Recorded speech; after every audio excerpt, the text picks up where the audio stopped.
చింత చిగురు పులుపున్నదే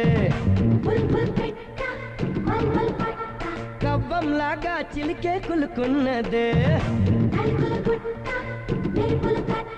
నీలో చింత చిగురు పులుపున్నదే కవ్వంలాగా చిలికే కులుకున్నదే కొంటే మాట వెనుక చనువున్నదే తెలుసుకుంటే మనసు పిలుపున్నదే కళ్ళు మూసి చీకటి ఉందంటే వెన్నెల నవ్వుకుంటుందే ముసుగెళ్ళకుంటే మనసే జగన వెలుగై నిలిచి ఉంటుందే బంగారు కళ్ళ బుచ్చమ్మో